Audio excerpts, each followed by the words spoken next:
주님께서 여러분과 함께 또한 사제의 영과 함께 루카가 전한 거룩한 복음입니다. 주님 영광 받으소서. 주간 첫날 바로 그날 예수님의 제자들 가운데 두 사람이 예루살렘에서 예순 스타디온 떨어진 엠마오라는 마을로 가고 있었다. 그들은 그동안 일어난 모든 일에 관하여 서로 이야기하였다. 그렇게 이야기하고 토론하는데 바로 예수님께서 가까이 가시어 그들과 함께 걸으셨다. 그들은 눈이 가리어 그분을 알아보지 못하였다.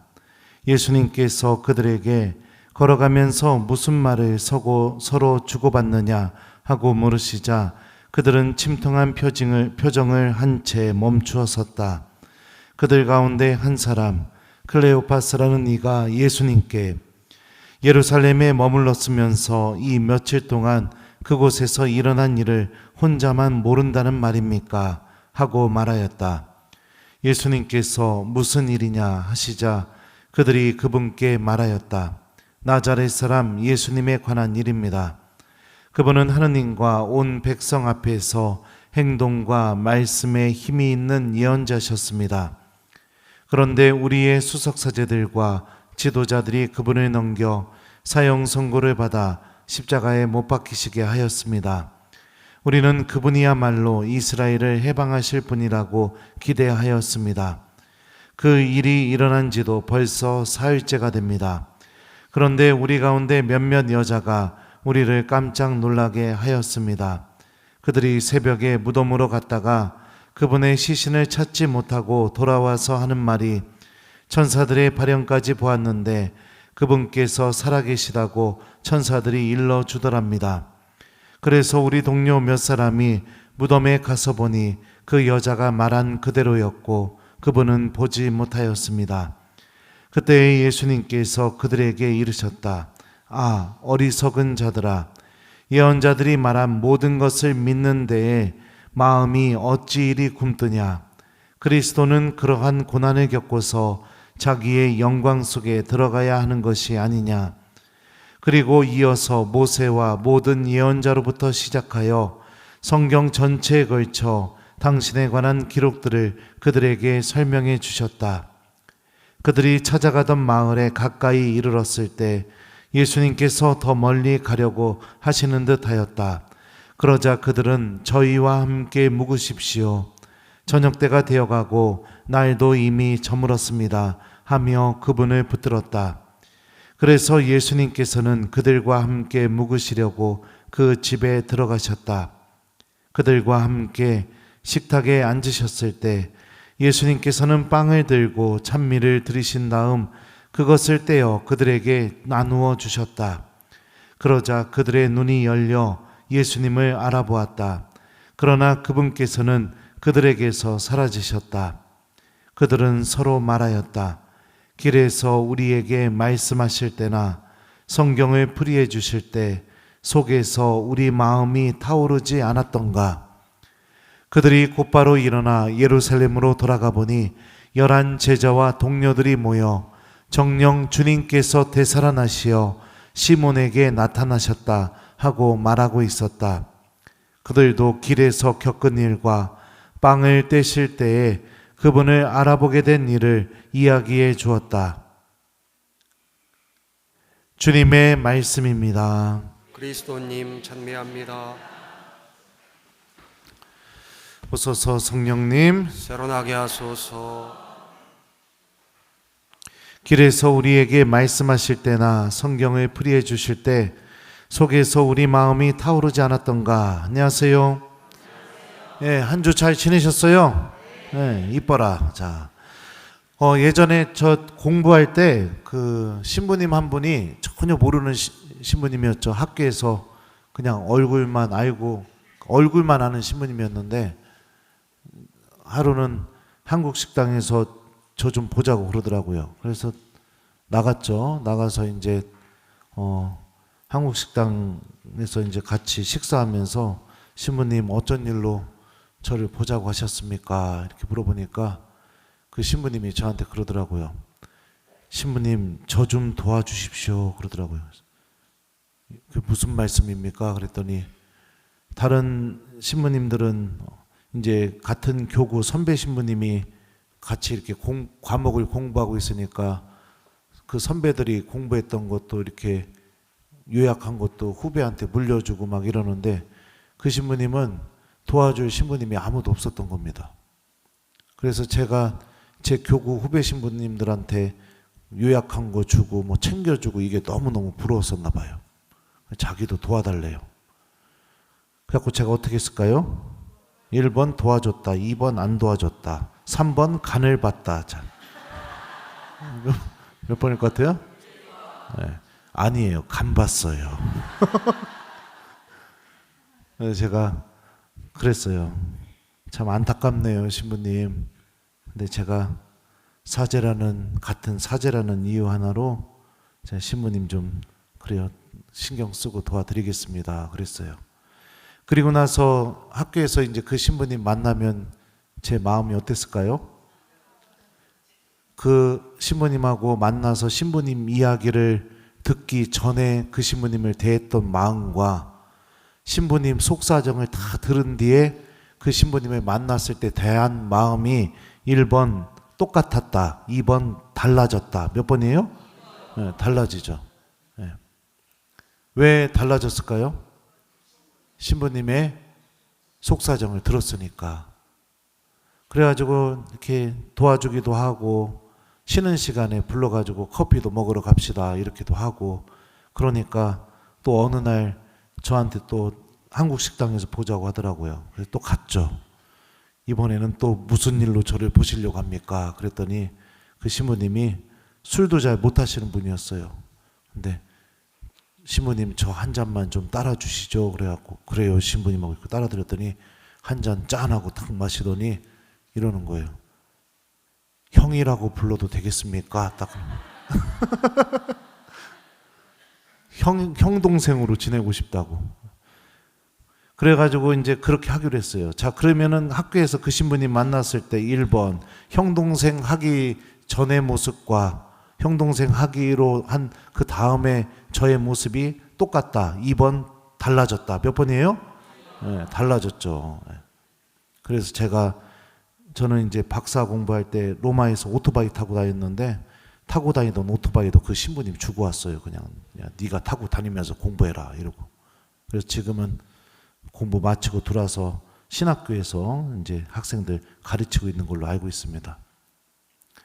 누군가의 진짜 이야기를 듣게 되면 우리는 그 사람을 다시 보게 됩니다. 그 사람의 존재에 대해서 새롭게 인식하게 되죠. 아, 이 사람이 이런 사람이었구나. 그죠? 무엇을 통해서 이루어지게 되느냐? 바로 들음을 통해서 이루어지게 됩니다. 상대방의 말을 잘 들을 줄 아는 사람은 자기 주변에 있는 사람들과 진실한 관계를 맺을 가능성이 매우 높아요. 다른 사람들은 전혀 알아보지 못하는 그 사람 내면에 있는 진짜 모습을 볼 수 있는 가능성도 매우 높습니다. 반대로 아무리 이야기를 해도 들을 마음이 없는 사람은 그 누구하고도 진짜 관계, 진솔한 관계, 그리고 그 사람의 내면이 어떤 상태인지를 알아보는 그런 관계를 맺을 가능성이 매우 낮습니다. 예수님은 오늘 복음을 보면 처음부터 엠마오로 가는 제자들과 함께 동행하셨습니다.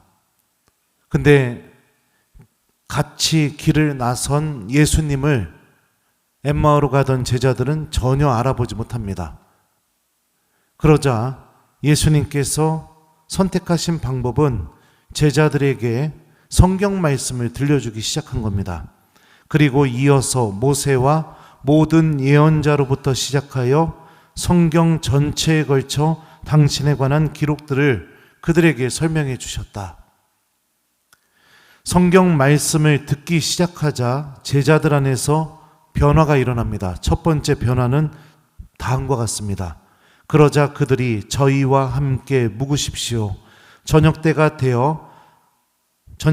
되어가고 날도 이미 저물었습니다 하며 그분을 붙들었다. 여기서 저희와 함께 묵으십시오. 이 말은 그리스말로 직역하면 이렇게도 번역이 돼요. 저희와 함께 머무십시오. 제자들이 예수님과 얼마나 함께 머물고 싶었었느냐? 복음은 뭐라고 얘기해요? 그분을 붙들었다. 붙들었다.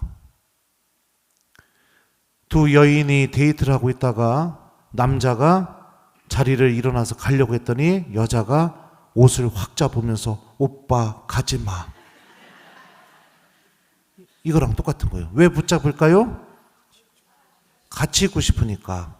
계속 같이 있고 싶으니까. 그죠? 붙잡는 거예요. 성경 말씀을 듣게 되니까 예수님과 계속 같이 있고 싶은 마음이 든 거예요.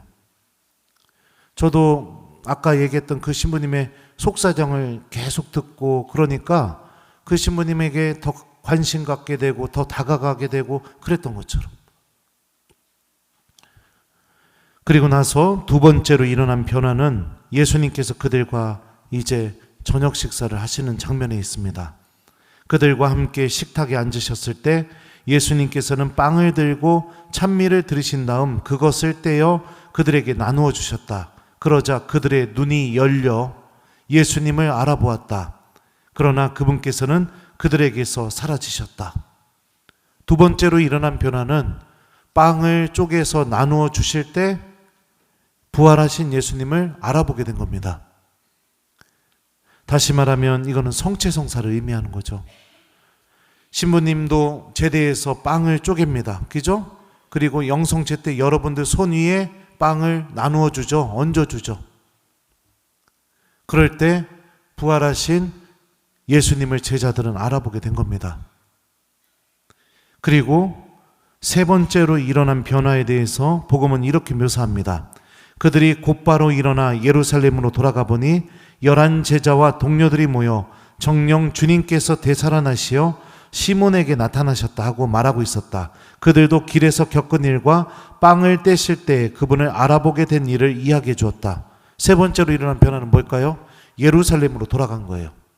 다시 말하면 제자들 공동체 안으로 다시 들어온 겁니다. 내가 마음 상했으니, 나 희망이 없으니, 나는 절망적이니 교회가 무슨 소용이야? 성당이 무슨 소용이야? 다 버리고 그냥 나 홀로 떠나는 삶에서 다시 교회 공동체 안으로 들어오는 일이 벌어지게 됐습니다. 그리고 그 교회 공동체 안에서 무엇을 하는 사람으로 바뀌었어요?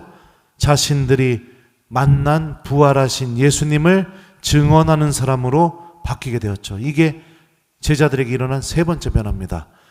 이 순차적으로 일어난 변화의 원인에 대해서 제자들 스스로 이렇게 말합니다.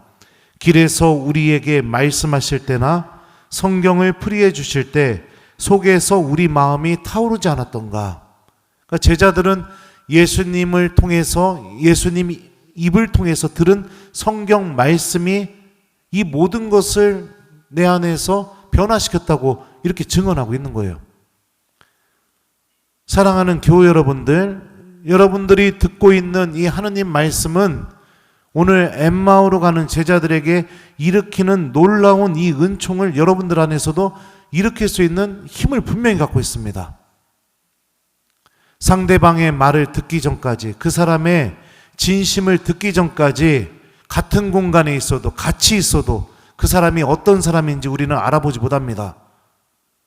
학교를 다닐 때도 나와 대화를 주고받은 사람들만이 나와 친구가 되는 것이지, 같은 반에 있었던 사람은 얼굴은 알 수 있을지 모르겠지만 그 사람이 어떤 사람인지 전혀 모릅니다.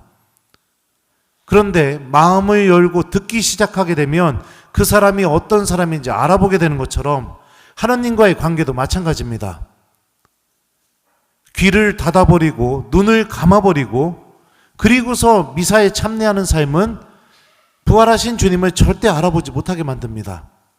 마음을 열어서 주님께서 들려주시는 말씀에 귀를 기울이고 그 말씀을 내 마음속에 간직하면서 성체를 영하려고 한다면 우리들은 성체를 받아 모시게 될 때 부활하신 주님을 분명히 만나고 체험할 수 있게 되겠죠.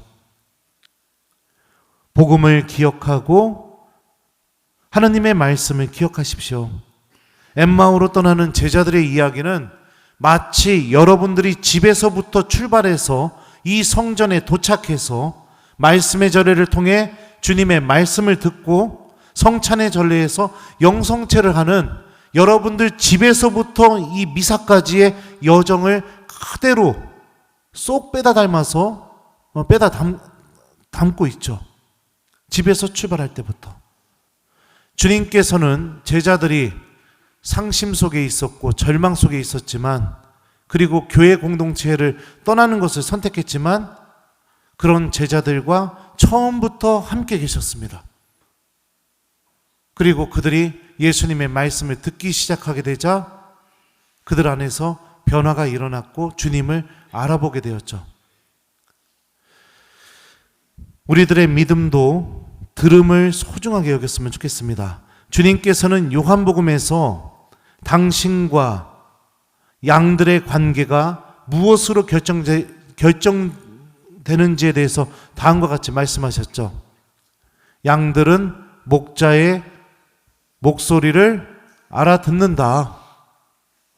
목자는 양들을 부르고 양들은 목자의 목소리를 알아들으니까 그 목자를 따라가죠. 들음입니다. 들음. 주님과 깊은 관계를 맺는 거, 예수님의 양이 되는 가장 기본적인 자세, 들음이죠. 마음 안에서부터 들을 마음이 없으면 아무리 훌륭한 이야기, 아무리 주님의 그 놀라운 사실에 대한 이 이야기가 들려줘도 전혀 내 마음속에 남지가 않습니다. 본당에 와서 이제 5년째예요. 5년 동안 여러분들 하느님 말씀 듣는 사람 되게 하려고 나름대로 몸부림쳤습니다. 미사 끝나고 나가면서 복음 말씀 물어보고, 부담스러운 교우들도 있었을 것이고, 또 신부님의 마음을 잘 헤아려서 내가 하느님 말씀을 가슴속에 담고 살으면서 부활하신 주님을 이미 만나고 체험한 교우들도 이 자리에 있겠죠. 이번에 구역 판공을 하면서 많은 교우들에게 이런 이야기를 들었습니다. 신부님 때문에 정말로 복음의 기쁨을 알게 되었다. 미사의 기쁨을 알게 되었다. 신앙생활에 변화가 일어났다. 그런데요, 참 신기한 건 뭐냐면 전 본당에서도 그랬고 우리 본당에서도 지금 그런데요, 5년 동안 단 한 번도 저에게 복음 말씀을 이야기하지 않고 가는 교우들도 있습니다. 저는 이미 그분들 얼굴을 다 외웠어요. 네, 저 쪼잔한 사람입니다. 사랑하는 교우 여러분들, 오늘 1독서와 2독서가 공통적으로 우리에게 선포하고 있는 메시지를 기억해 봅시다. 1독서에서 베드로와 11사도는 다음과 같이 말합니다. 이 예수님을 하느님께서 다시 살리셨고 우리는 모두 그 증인입니다. 2독서에서 베드로 사도는 또 이렇게 말해요. 여러분은 이 그리스도를 통하여 하느님을 믿게 되었습니다. 하느님께서는 그분을 죽은 이들 가운데에서 일으키시고 영광을 주시어 여러분의 믿음과 희망이 하느님을 향하게 해주셨습니다. 제자들은 모두 부활하신 주님을 만났습니다. 그리고 어떤 사람으로 바뀌었어요? 예수님께서 부활하셨다는 것을 사람들에게 알리는 증인으로 변화가 되었습니다. 이게 여러분들 우리가 교회로부터 물려받은 신앙의 본질입니다. 주님께서 부활하셨으니 우리들의 삶도 죽음으로 끝나는 것이 아니라 영원한 생명으로 연결되어 있다는 것을 우리들도 믿고 증언하는 사람이 되는 것입니다. 삶도 마찬가지죠. 영원한 생명이 있기 때문에 나의 삶도 하느님을 만날 준비를 해나가는 삶으로 바뀌어야겠죠. 근데 이 모든 게 가능하려면 어떻게 해야 되느냐? 내가 부활하신 주님을 만난 사람이 돼야 된다는 게 너무너무 중요한 것이죠. 머리로만 아는 것이 아니라 내가 정말 체험하는 사람이 돼야 되는 것이죠. 그 체험은 어떻게 하느냐? 복음이 알려주잖아요. 성경을 듣고 말씀을 듣고 그렇게 될 때 말씀이 내 안에서 일으키는 변화의 모든 것을 맡기는 것. 다시 우리 주님의 말씀을 듣는 신앙인이 되었으면 좋겠습니다.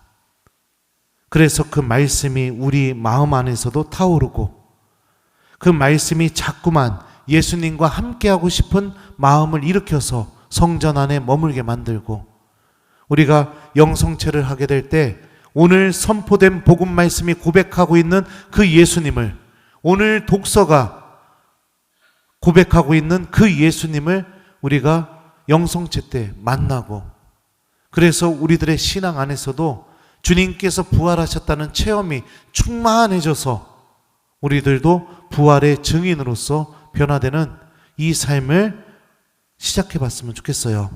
이 모든 것이 들음을 통해서 이루어지게 됩니다. 그래서 이번 한 주 동안 숙제를 드립니다. 다시 우리 듣는 신앙인이 되기, 이게 숙제예요.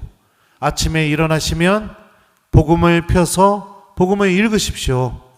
복음 말씀을 마음속에 기억하고 하루를 시작하십시오. 특히 미사에 올 경우에는 집에서부터 복음을 읽고 그리고 오십시오. 미사 끝나고 그냥 신부님한테 복음 말씀 얘기하고 그리고 난 뒤에 아유 끝, 이제 다 이제 기억 안 해도 돼, 이러지 마시고 하루 종일 하느님 말씀이 내 마음속에 머물게 해보십시오. 그 말씀이 여러분들을 움직이고 변화시켜서 부활하신 주님을 반드시 만나게 해줄 것입니다.